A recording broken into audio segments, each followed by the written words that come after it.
Halo adik-adik semua, shalom, apa kabar adik-adik? Kak Agus berdoa semua adik-adik sehat, kuat, penuh sukacita, semua bergembira karena Tuhan. Wah, adik-adik tidak terasa ya, bulan ini kita mau merayakan Paskah adik-adik. Wah, siapa yang bersukacita angkat tangan? Wah, Kak Agus tidak lihat, tapi Kak Agus percaya semua mau bersukacita karena kita mau merayakan Paskah adik-adik. Ya adik-adik, nah Bina Iman hari ini adik-adik, Kak Agus beri tema, beri judul mengerti rencana Tuhan, mengerti rancangan Tuhan. Adik-adik di kitab Yeremia Tuhan tuh bilang sama kita, adik-adik rancangan Tuhan dalam hidup kita itu rancangan damai sejahtera, hari depan yang penuh harapan dan bukan kecelakaan adik-adik. Wah itu luar biasanya kita jadi anak-anak Tuhan ya. Makanya kita mesti sukacita, kita mesti bersemangat tiap hari, kita mesti bergembira tiap hari adik-adik. Karena apa? Rencana Tuhan dalam hidup kita itu luar biasa. Nah adik-adik berkaitan dengan Paskah adik-adik kita mau baca ini kisah tentang Paskah adik-adik ya. Bagaimana Tuhan Yesus itu mengerti rencana Allah dalam hidupnya. Waktu dia di dunia adik-adik. Waktu sebelum dia disalibkan. Waktu sebelum dia mengalami penderitaan adik-adik. Bagaimana Tuhan Yesus itu tetap kuat, tetap semangat, tetap percaya. Karena apa? Tuhan Yesus mengerti rencana Tuhan. Nah adik-adik hari ini kita buka, kita baca Alkitab kita tidak akan baca semua adik-adik. Nanti Kak Agus akan ceritakan untuk kita semua. Adik-adik di Markus pasal yang ke-14 ya adik-adik ayat 12 yang pertama ini ayat yang 12 sampai ayat yang ke-25 adik-adik ya. Ini kalau di perikop yang pertama ini judulnya Yesus makan Paskah dengan murid-muridnya.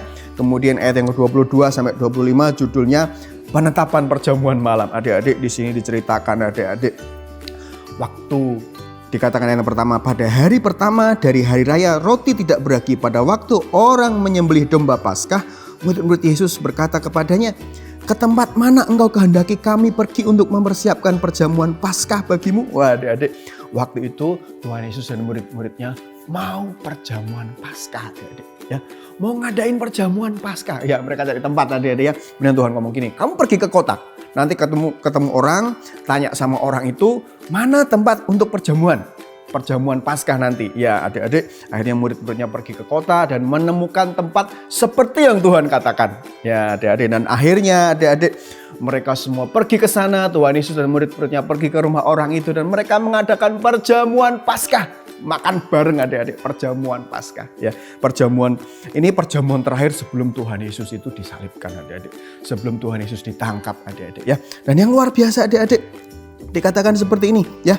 Ayat yang ke-21 ya.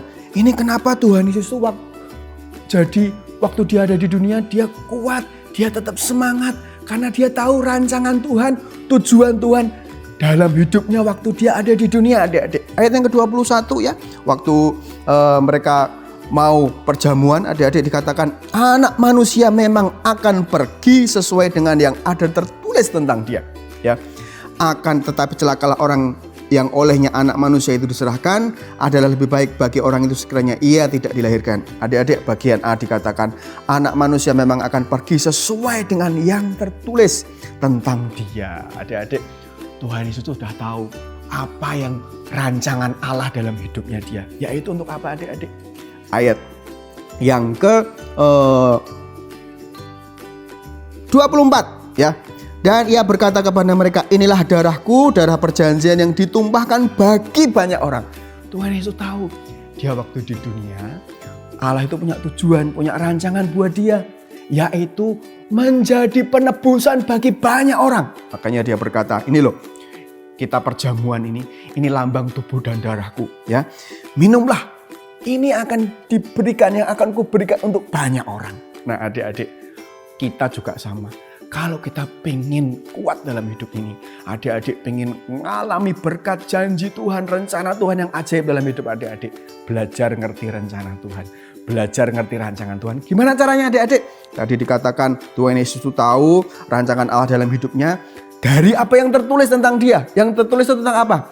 Alkitab adik-adik. Makanya kita perlu baca firman Tuhan. Orang tua, kakak-kakak, ayo dampingi anak-anak, adik-adik kita baca Alkitab supaya apa? Adik-adik kita, anak-anak kita tahu rancangan Tuhan dalam hidupnya. Ya adik-adik, makanya di momen Paskah ini ayo kita belajar ngerti rencana Tuhan, belajar mengasihi Tuhan, belajar taat sama Tuhan, belajar bersyukur, belajar tetap mempercayakan hidup kita sama Tuhan.